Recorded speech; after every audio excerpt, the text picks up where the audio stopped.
నమస్తే వార్తలకి స్వాగతం. వివరాల్లోకి వెళితే 10,091 కోట్లు తల్లికి వందనం కోసం ఖర్చు చేస్తున్నామని రాష్ట్ర ముఖ్యమంత్రి చంద్రబాబు నాయుడు స్పష్టం చేశారు.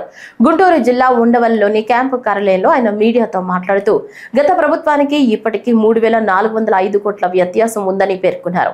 ఏవైనా సాంకేతిక సమస్యలు ఉన్నా వాటికి పరీక్షించేందుకు ప్రత్యేక విభాగం ఏర్పాటు చేశామన్నారు. ఈ జాబితాను గ్రామ వార్డు సచివాలయంలో ఉంచుతామని చెప్పారు. పాపులేషన్ మేనేజ్మెంట్ కు ముందడుగు. గతంలో 2 పిల్లల కంటే ఎక్కువ ఉంటే రాజకీయాల్లో పోటీకి అనర్హులని పేర్కొన్నారు. ఆ రోజు వాళ్ళు ఖర్చు పెట్టింది తల్లులకు అకౌంట్లో వేసింది 5,540 కోట్లు. ఈ రోజు మేము అకౌంట్లో వేసేది 8,745 కోట్లు. వ్యత్యాసం 3,205 కోట్లు ఒక్క తల్లికి వందనంలో మాత్రం. అందులో ఈరోజు 1,346 కోట్ల రూపాయలు డెవలప్మెంట్కి వెళ్తుంది. టోటల్ గా ఖర్చు పెట్టేది 10,091 కోట్ల రూపాయలు తల్లికి వందనం కింద డెవలప్మెంట్ తల్లుల అకౌంట్కి వెళ్లే పరిస్థితి వస్తుంది. 1వ తరగతి 10వ తరగతి అవి కూడా క్యాలిక్యులేషన్లు తీసుకున్నాం. జీవో ఇష్యూ చేశాం. అడ్మిషన్స్ కాలేదు. అడ్మిషన్స్ అవుతానే వాళ్ళ అకౌంట్ కూడా తల్లుల అకౌంట్కి డబ్బులు వెళ్తుంది. ఇంకొక పక్కన తల్లి లేని పిల్లలకి వారికి తండ్రికి గాని లేదంటే ఎవరైతే గార్డియన్గా ఉంటారో వాళ్ళ అకౌంట్కి వేస్తున్నాం. అనాథ పిల్లలుంటే జిల్లా కలెక్టర్ నిర్ధారించినటువంటి పథకం ప్రకారం వాళ్ళ అకౌంట్లో వేసి వాళ్ళకి హెల్ప్ చేస్తాం. ప్రైవేట్ అన్ఎయిడెడ్ పాఠశాల చదివితే 76,000 మందికి కూడా వర్తింపజేశాం. ఇది కాకుండా ట్రాన్స్పరెన్సీ ఉండాలనే ఉద్దేశంతో ఈ జాబితా సెక్రటరియట్లో గ్రామ వార్డు కార్యాలయాల్లో కూడా పెడతాం. ఎక్కడైనా సరే ఇబ్బందులున్నా లేకుంటే సాంకేతిక సమస్యలున్నా ఇమ్మీడియట్ గా రిపోర్ట్ చేస్తే అవన్నీ కరెక్ట్ చేసి మళ్లీ అలాంటి వారికి కూడా సహాయం చేయడానికి ఫిర్యాదులను తీసుకోవడానికి జూన్ 26 వరకు టైం కూడా పెట్టాం. 30వ తారీఖు తుది జాబితా పెట్టి అక్కడి నుంచి ఇవన్నీ కూడా అమలు చేస్తాం. ఇంకొక పక్కన ఇప్పుడు ఇచ్చింది 2 నుంచి 10వ తరగతి వరకు ఇంటర్మీడియట్ సెకండ్ ఇయర్ కి బీసీల్లో చూస్తే 29,82,000 మంది వస్తున్నారు. ఇంకొక పక్క ఎస్సీల్లో 11,76,000 మంది వస్తున్నారు. ఎస్టీలు 4,26,000 మంది వస్తున్నారు. మైనారిటీలు 66,500 వస్తున్నారు. ఈడబ్ల్యూఎస్ విద్యార్థులు 8,44,000 మంది ఎకనామికలీ బ్యాక్వర్డ్ అగ్ర కులాలకు సంబంధించిన వ్యక్తులు వస్తున్నారు. ఒక బిడ్డ 2 గాని 3 గాని 4 కూడా ఇచ్చాం. విధ్వంసం నుంచి వికాస పాలనకు ఏడాది పూర్తి అని రాష్ట్ర విద్యా ఐటీ శాఖల మంత్రి నారా లోకేష్ పేర్కొన్నారు.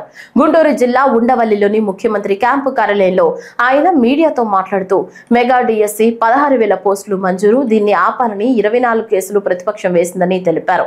16% డొమెస్టిక్ ఇన్వెస్ట్మెంట్ లో ఆంధ్రప్రదేశ్ మొదటి స్థానంలో ఉందన్నారు. పెన్షన్ల విషయంలో దేశంలో ఏ రాష్ట్రం ఇవ్వని విధంగా అందిస్తున్నామని చెప్పారు. దీపం పథకం ద్వారా 2 కోట్ల గ్యాస్ సిలిండర్లు మహిళలకు అందజేస్తున్నామని చెప్పారు. తల్లికి వందనం కార్యక్రమం ఎంతమంది పిల్లలు ఉంటే వారందరికీ నగదు జమ చేస్తున్నామని అన్నారు. ప్రజలు ప్రజాస్వామ్యం గెలిచి ప్రజాపాలన ఏర్పడి కరెక్ట్ గా 1 సంవత్సరం పూర్తి చేసుకుంటున్నాం. సుపరిపాలన తొలి అడుగు పడింది. విధ్వంస పాలన నుంచి ఏకంగా వికాసం వైపు మన ప్రభుత్వం ప్రయాణం ప్రారంభించింది. కేంద్రంలో ప్రధానమంత్రి గారు, రాష్ట్రంలో గౌరవ ముఖ్యమంత్రి చంద్రబాబు నాయుడు గారి నాయకత్వంలో ఆంధ్ర రాష్ట్రంలో డబుల్ ఇంజిన్ సర్కార్ అనేది ఈరోజు నడుస్తుంది. ఒక ఉద్యోగాల విషయంలో చూస్తే మెగా డిఎస్సి ఏర్పాటు చేసి ఏకంగా 16,347 పోస్టులు ఈరోజు ప్రజాప్రభుత్వం భర్తీ చేస్తుంది. ఈ మెగా డిఎస్సిని ఎట్టి పరిస్థితులు ఆపాలని ప్రతిపక్ష పార్టీ సుమారుగా 24 కేసులు, ఈ రోజుతో 24వ కేసు కూడా డిస్మిస్ అయింది సుప్రీంకోర్టులో. 24 కేసులు వేశారు. అయినా అవన్నీ తట్టుకుని డిఎస్సి ప్రక్రియ మేము పూర్తి చేస్తున్నాం. గడిచిన 10 సంవత్సరాల్లో రాని పెట్టుబడులు ఈ సంవత్సరంలో తీసుకొస్తాం జరిగింది. 9.5 లక్షల కోట్ల పెట్టుబడి, తద్వారా 8.5 లక్షల మందికి ఉద్యోగాలు కల్పించడానికి మేము ఒప్పందాలు కుదుర్చుకున్నాం. అనేక దశల్లో ఆ ఇన్వెస్ట్మెంట్స్ ఉన్నాయి. డొమెస్టిక్ ఇన్వెస్ట్మెంట్స్ లో చూస్తే ఈరోజు భారతదేశంలోనే ఆంధ్ర రాష్ట్రం నంబర్ 1 ఉంది. 16% డొమెస్టిక్ ఇన్వెస్ట్మెంట్స్ లో ఆంధ్ర రాష్ట్రానికి వస్తూ జరిగింది. దాంట్లో భాగంగా TCS, LG, NTPC green, ఆసిలర్ Mittal, BPCL, Reliance, renew power లాంటి సంస్థలు ఈరోజు ఆంధ్ర రాష్ట్రంలో పెట్టుబడులు పెట్టడానికి ముందుకు వచ్చినాయి. డబుల్ ఇంజిన్ సర్కార్ ఉంది కనుకనే విశాఖ స్టీల్ ప్లాంట్ కాపాడుకోగలం, రైల్వే జోన్స్ సాధించాం. అంతేకాకుండా భోగాపురం ఎయిర్పోర్ట్ పనులు కూడా వేగవంతంగా ఈరోజు జరుగుతున్నాయి. మీరు చూస్తే ప్రజాప్రభుత్వం ఏర్పడిన తర్వాత ఒక పెన్షన్లోనే భారతదేశంలో ఏ రాష్ట్రం ఇవ్వని విధంగా మేము ఇస్తున్నాం. వృద్ధులకి 1000 రూపాయలు పెంచాం, వికలాంగులకి 3000 రూపాయలు పెంచాం. బెడ్కే పరిమితం అవుతే 15,000 రూపాయలు ప్రతి నెల ప్రభుత్వం ఇస్తుంది. భారతదేశంలో ఏకైక ప్రభుత్వం ఇస్తుంది, అది ఆంధ్ర రాష్ట్ర ప్రభుత్వం. ఇంతేకాకుండా భారతదేశంలో ఎక్కడ లేని విధంగా 203 అన్న క్యాంటీన్లు ప్రజాప్రభుత్వం తిరిగి ప్రారంభించి ఈరోజు నడిపిస్తుంది. గౌరవ ముఖ్యమంత్రి గారు ఇప్పుడే చెప్పారు, ఆగస్టు 15 నుంచి ఉచిత బస్ విధానం కూడా మేము అమలు చేస్తున్నాం. దీపం పథకం ద్వారా ఇప్పటికీ 2 కోట్ల గ్యాస్ సిలిండర్లు ఉచితంగా ప్రజాప్రభుత్వం తెలుగింటి ఆడబడుచులకి అందజేస్తాం కూడా జరిగింది. దాంట్లో కొన్ని సవరణలు తీసుకొచ్చి ఏకంగా ఆ డబ్బులు డైరెక్ట్ గా మహిళల అకౌంట్ లో కూడా వేయాలని ఒక నిర్ణయం కూడా ప్రభుత్వం తీసుకుంటాం జరిగింది. ఆగస్టు 15వ తేదీ నుంచి రాష్ట్ర వ్యాప్తంగా మహిళలకు ఉచిత బస్సు ప్రయాణం కల్పించనున్నట్లు రాష్ట్ర రవాణా శాఖ మంత్రి మండిపల్లి రాంప్రసాద్ రెడ్డి తెలిపారు. ఈ రోజు తిరుమల శ్రీవారిని కుటుంబ సమేతంగా ఆయన దర్శించుకున్నారు. అనంతరం ఆలయం వెలుపల మంత్రి మీడియాతో మాట్లాడుతూ కూటమి ప్రభుత్వానికి ఏడాది పాలన పూర్తి కావడంతో స్వామివారి ఆశీస్సులు పొందినట్లు చెప్పారు. ఎన్నికల్లో ఇచ్చిన ప్రతి హామీని ముఖ్యమంత్రి అమలు చేస్తారని తెలిపారు. ఈ రోజు నుంచి తల్లికి వందనం కార్యక్రమం అమలు కాబోతుందని, ఇచ్చిన మాట ప్రకారం ప్రతి విద్యార్థి తల్లి బ్యాంక్ అకౌంట్ లో 15,000 రూపాయలు జమ చేయనున్నామని మంత్రి తెలిపారు. వెంకటేశ్వర స్వామి దర్శనం చేసుకోవడం జరిగింది. ఈ రోజు యొక్క విశిష్టత మీ అందరికీ తెలుసు. కూటమి ప్రభుత్వం ఏర్పాటై గౌరవనీయులు పెద్దలు నారా చంద్రబాబు నాయుడు గారు 4వసారి ముఖ్యమంత్రిగా 1 సంవత్సరం పూర్తి చేసుకున్నాం. ఆ భగవంతుని ఆశీస్సులు చంద్రబాబు నాయుడు గారి మీద, మా యువ నాయకులు లోకేష్ బాబు గారి మీద, అలాగే యావత్ ఆంధ్ర రాష్ట్ర ప్రజల మీద ఉండాలని ఆ భగవంతుని ప్రార్థించడం జరిగింది. రాబోయే 4 సంవత్సరాల్లో కూడా వెంకటేశ్వర స్వామి ఆశీస్సులతో ఈ ప్రభుత్వం రాష్ట్ర ప్రజలకు, ముఖ్యంగా రైతులకు, అలాగే ఈ రాష్ట్రంలోని యావత్ పేదవారికి ఆ చంద్రబాబు నాయుడు గారి రూపంలో వెంకటేశ్వర స్వామి కరుణ వల్ల మంచి జరుగుతుందని ఆశిస్తూ ఆ దేవుని కూడా ప్రార్థించడం జరిగింది. సూపర్ 6 పథకాలు ఏవైతే చెప్పామో ఒక్కొక్కటిగా ప్రజలకు అందిస్తున్నాం. ఈరోజు ప్రభుత్వం 1 సంవత్సరం పూర్తి చేసుకున్న శుభ సందర్భాన గౌరవ ముఖ్యమంత్రి గారు 15,000 రూపాయలు ఏదైతే ఆడబిడ్డ నిధి చెప్పారో దాన్ని ఈరోజు లాంఛనంగా ప్రారంభిస్తున్నారు. అలాగే యావత్ ఆంధ్ర రాష్ట్రంలో ఉన్న మహిళామూర్తులు ఎవరైతే వేచి చూస్తున్నారో వాళ్ళందరికీ ఆగస్టు 15వ తారీఖున రాష్ట్రంలో ఉన్న ఆర్టీసీ బస్సుల్లో ఫ్రీ బస్ సౌకర్యాన్ని కల్పించేదానికి కూడా రాష్ట్ర ప్రభుత్వం, గౌరవ ముఖ్యమంత్రి, రాష్ట్ర రవాణా సంస్థ చర్యలు తీసుకుంటుందని తెలియజేస్తుంది. ప్రధానమంత్రి నరేంద్ర మోదీ నేతృత్వంలోని ఎన్డీఏ ప్రభుత్వం దేశంలోని 81 కోట్ల మందికి గరీబ్ కళ్యాణ్ అన్న యోజన కింద రేషన్ అందిస్తోందని శాసన మండలి సభ్యుడు సోము వీరాజు తెలిపారు. కృష్ణా జిల్లా గన్నవరంలో ఈ రోజు ఆయన మీడియాతో మాట్లాడుతూ జల్ జీవన్ మిషన్ ద్వారా శుద్ధమైన నీటిని ప్రజలకు అందిస్తున్నారని తెలిపారు.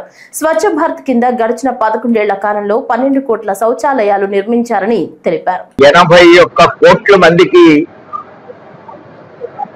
గరీబీ కళ్యాణ్ అన్న యోజన పథకంలో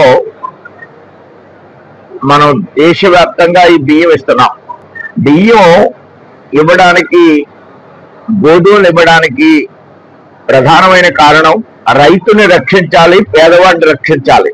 ధాన్యం పండిస్తున్నాం, ఎక్స్పోర్ట్ చేసిన మన దగ్గర మిగిలిపోయే ధాన్యం ఉంటది. ఈ ధాన్యాన్ని కొని కిలో బియ్యానికి 46 రూపాయలు మనం వెచ్చించి ఆ ధాన్యం మనం కొనడంతో పాటు దాన్ని మిల్లు పట్టించి మనం ప్రజలకు ఇస్తున్నాం. 17 కోట్లు కుళాయిలు వేశారు జలజీవన్ మిషన్ లో. కుళాయిలు వేయడం అంటే పూర్వం లాంటి కుళాయిలు, ట్యాంక్ పైన నీళ్లు ఎక్కించే కుళాయిలు, ఊళ్ళో బోరు కొట్టించే కుళాయిలు కాదు ఈసారి వేసేవి. మన కృష్ణా నుంచి అటు గుంటూరుకి, ఇటు కృష్ణా జిల్లాకి, సుదీర ప్రాంతానికి, సముద్రం ఒడ్డు దాకా ఉప్పు నీళ్లు తాగకుండా శుద్ధైనటువంటి జలాల్ని, ఆ జలాల్ని మనం పైప్ లైన్ ద్వారా వేస్తూ అక్కడ ట్యాంకులకు ఎక్కించి ఈ మంచినీటి కుళాయిల్ని ప్రజలకు ఏ విధమైనటువంటి ఖర్చు లేకుండా ఇవ్వాలనేది మోడీ గారి యొక్క లక్ష్యం. ఇవి మామూలు రెగ్యులర్ గా జరిగేటువంటి కార్యక్రమాలకి భిన్నమైనది. కుళాయిలు చిన్నప్పటి నుంచి చేస్తున్నారు గ్రామాల్లో, ఇప్పుడు ఇది కొత్త ఉంది. కానీ ఈ రకమైనటువంటి ఆలోచన కృష్ణా నుంచి, గోదావరి నుంచి భారతదేశంలో ఏ రాష్ట్రంలో ఏ నదులు ఉన్నాయో ఆ నదులు ఆధారంగా ఇచ్చేటువంటి జలజీవన్ మిషన్, జల జీవన్ మిషన్. రాష్ట్రంలో కూటమి ప్రభుత్వ ఏడాది పాలనలోనే దాదాపు అన్ని హామీలను అమలు చేస్తున్నామని విజయవాడ పార్లమెంట్ సభ్యులు కేశినేని శివనాథ్ తెలిపారు. విజయవాడలోని ఎన్టీఆర్ భవన్ లో ఎన్డీఏ కూటమి ప్రభుత్వం ఏడాది పాలన పూర్తయిన సందర్భంగా వేడుకలు నిర్వహించారు. ఈ సందర్భంగా ఎంపీ శివనాథ్ మాట్లాడుతూ 5 ఏళ్లలో 20 లక్షల ఉద్యోగాలు ఇచ్చేందుకు కృషి చేస్తున్నట్లు వివరించారు. సంవత్సరం క్రితం ప్రారంభమైన ఈ ప్రభుత్వం సంక్షేమంలో, అభివృద్ధిలో ముందుండి ప్రజల ఆశయాలకు అనుగుణంగా ముందుకు సాగుతుంది. సంక్షేమంలో మేము చెప్పినట్లే రాగానే పెన్షన్ అన్నాం. పాత 3 నెలలు ఏప్రిల్ నుంచి కూడా సరిపడా మొదటి నెలలోనే 7,000 రూపాయల పెన్షన్ అందజేసి ఇవాళ చాలామంది వృద్ధాప్యంలో ఉన్న వాళ్ళకి ఒక ఆసరాగా నిలిచి, ఒక అన్నగా నిలిచిన వ్యక్తి గౌరవ ముఖ్యమంత్రి నారా చంద్రబాబు నాయుడు గారు. మనం గత ప్రభుత్వానికి ఈ ప్రభుత్వానికి ఎంతో తేడా చూస్తున్నారు ప్రజలు. పెన్షన్ అని గత ప్రభుత్వం చెప్పి 3,000 చేస్తామని 4 సంవత్సరాలు కూడా పూర్తి చేయని రోజుల్లో ఆర్థిక పరిస్థితి భారంగా ఉన్న ప్రతి నెల మొదటి రోజు పెన్షన్ 4,000 రూపాయలు మొదటి రోజు నుంచి అందించి ఇవాళ మా ప్రభుత్వం సంక్షేమంలో ముందున్నట్టు మేము నిరూపించుకున్నాం. అంతేకాకుండా మేము చెప్పిన సూపర్ 6 పథకాలు, అన్నా క్యాంటీన్లు రాగానే అన్నా క్యాంటీన్లు ప్రారంభిస్తాను, అన్నా క్యాంటీన్లు ప్రారంభించాం. ప్రతి మహిళకి 3 గ్యాస్ సిలిండర్లు అన్నాం, ఆ కార్యక్రమం మొదలుపెట్టాం. ఈ రోజు నుంచి అమ్మ ఒడి ప్రతి ఇంట్లో ఉన్న ప్రతి చదువుకునే వ్యక్తికి, ప్రతి తల్లి అకౌంట్కి 15,000 రూపాయలు ఇవాళ నుంచి ఇవ్వబోతున్నాం. తప్పకుండా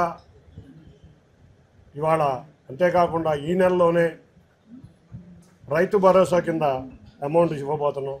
ఆగస్టు 15 నుంచి మేము ఉచితంగా మహిళలకు బస్సు ప్రయాణం కూడా చెప్పాము, అది కూడా మొదలు కాబోతుంది. ఇట్లా సంక్షేమ కార్యక్రమాలే కాకుండా అభివృద్ధి కార్యక్రమాలు మనం చూస్తే ఎన్నో అభివృద్ధి కార్యక్రమాలు ఇక్కడ మనం మొదలు పెట్టడం జరిగింది. ఈ అభివృద్ధి కార్యక్రమాల్లో ముఖ్యంగా మనం చెప్పుకుంటే అమరావతి, పోలవరం మొదలైనవి. అమరావతి, పోలవరమే కాకుండా విశాఖపట్నం పైనున్న 3 జిల్లాలకి, శ్రీకాకుళం, విజయనగరాలకు సుమారు 6 లక్షల కోట్ల పెట్టుబడులు తీసుకురావడం జరిగింది. ఎన్నో ప్రతిష్టాత్మకమైన సంస్థలు వస్తున్నాయి. ఇక అమరావతి మనకు తెలుసు, చంద్రబాబు నాయుడు గారి కళల రాజధాని కాదు, ఆంధ్రప్రదేశ్ ప్రజలందరూ కూడా కళల రాజధాని. క్వాంటమ్ వ్యాలీ రాబోతుంది ఇక్కడ. కృష్ణా జిల్లా గుడివాడ రూరల్ మండలంలో 1,9 లక్షల రూపాయల వ్యయంతో నిర్మించిన సీసీ రోడ్లను స్థానిక శాసనసభ్యుడు వెనిగండ్ల రాము ప్రారంభించారు. చౌటపల్లి, దొండపాడు గ్రామాల్లో నిర్మించిన సీసీ రోడ్లను ప్రారంభించారు. అనంతరం ఆయన మాట్లాడుతూ కూటమి ప్రభుత్వం ఏడాది పాలనలో గుడివాడ రూరల్ మండలంలో 12 కోట్ల రూపాయలతో పలు అభివృద్ధి పనులు చేసినట్లు తెలిపారు. ఒక చేంజ్, మార్పు కనపడుతుంది. ఇప్పుడు మీరు ఒకసారి అబ్జర్వ్ చేసుకుంటే ఇంతకుముందు ఎవరికి చెప్పుకోవాలో తెలియదు, ఎలాంటి ఏ సమస్య వస్తే ఎవరికి చెప్పుకోవాలో తెలియని పరిస్థితి నుంచి కనీసం మాట్లాడటానికి ఎవరో ఒకళ్ళు ఉన్నారు అనేది పూర్తిగా మనకి మీరు అదొకటి గుర్తుంచుకోండి. అన్ని సమస్యలు సాల్వ్ చేసేంత ఆర్థిక పరిస్థితి మన గవర్నమెంట్లో ప్రస్తుతం ఇమీడియట్గా లేకపోయినా కానీ అక్కడి నుంచి ఫండ్స్ తీసుకొచ్చి ఏదో రకంగా సాధ్యమైన పనులు చేసుకుంటూ వస్తూ ఉన్నాం. అతి త్వరలోనే మనం పెట్టే ఇప్పుడు ఏంటంటే అభివృద్ధి కార్యక్రమాలు అంటే ప్రధానంగా మనకి ఉద్యోగాలు కానీ ఇవి కానీ ఇలాంటివి కానీ పెరగాల్సిన అవసరం ఉంది. దాని మీద కూడా వెంటనే దృష్టి పెడతాం చేస్తున్నాము. ఇప్పటికైతే రాష్ట్రంలో అనేకమైన సమస్యలు వస్తూ ఉన్నాయి, కానీ మన గుడివాడకు కూడా కొన్ని సమస్యలు తెచ్చుకోవాలనే ఆశ నాకు త్వరలో నెరవేరుతుందనే ఉద్దేశంతో ఉన్నాను. ఎందుకంటే మన దారుణమైన గుడివాడ పరిస్థితులను చూసి ఏ ఇండస్ట్రియలిస్ట్ని తీసుకొచ్చినా కానీ ఎవరైనా కానీ అక్కడ ఇన్వెస్ట్ చేస్తానికి రెడీగా ఉండరు. చూస్తే గుడివాడ చూసి ఇక్కడికి వచ్చి ఇన్వెస్ట్ చేయరా అంటే మనకే సిగ్గేసే పరిస్థితి ఉంది. ఆ మొత్తం చేంజ్ చేసుకుంటాం తోటి కష్టపడుతున్నాను. అలాగే గుడివాడ పరిస్థితి కూడా అతి త్వరలోనే మున్సిపాలిటీ పరిస్థితి కూడా అద్భుతంగా తయారైపోయి ఒక్కసారి మన గుడివాడ ఇలా ఉంటుంది అనేది నీట్గా చూపిస్తే మనకు వెంటనే కంపెనీలు కూడా తీసుకొచ్చే ఆస్కారం ఉంటుందని చెప్పి తెలియజేసుకుంటూ అతి త్వరలోనే మనకు ఆ పనులు కూడా స్టార్ట్ అవుతున్నాయి. సో మనందరం కలిసి ప్రయాణం చేద్దాం. మీ అందరికీ తోడుగా నేను ఉంటాను, నా తోడుగా మీరు ఉండండి. కలిసి చేసే కలిసి చేసే ప్రయాణం ఇది. ఎవరు ఒకరు నేను మీతో పాటు నడుస్తున్నా, ఒక్క అడుగు ముందు ఉంటున్నా. ఎందుకంటే ఏమైనా కష్టం వస్తే తెలుసుకుంటానికి, దీనికి తెలుసుకోవడానికి అంతే. కూటమి ప్రభుత్వం ఏర్పడి ఏడాది పూర్తయిన సందర్భంగా శాప్ చైర్మన్ అనిమిని రవినాయుడు ఆధ్వర్యంలో సుపరిపాలన స్వర్ణాంధ్ర వేడుకలు విజయవాడ ఇందిరాగాంధీ స్టేడియంలో ఘనంగా జరిగాయి. కూటమి అధికారం చేపట్టి 12 నెలలు పూర్తయిన సందర్భంగా 12 కేజీల కేక్ కట్ చేసి బాణాసంచా కాల్చి సంబరాలు జరుపుకున్నారు. ఈ సందర్భంగా రవినాయుడు విలేకరులతో మాట్లాడుతూ, మాకు అధికార గర్వం లేదని, ఏడాది కాలంలో స్వేచ్ఛగా నిర్భయంగా ప్రజలు సంతోషంగా ఉన్నారని అందరికీ తెలుస్తోందన్నారు. కూటమి పాలనలో దేశంలోనే అత్యుత్తమ క్రీడారంగ పాలసీ తెచ్చామని, అన్ని రకాల క్రీడలకు భారీ నగదు ప్రోత్సాహకాలను అందించే విధానాలు అమలు చేస్తున్నామని రవి తెలిపారు.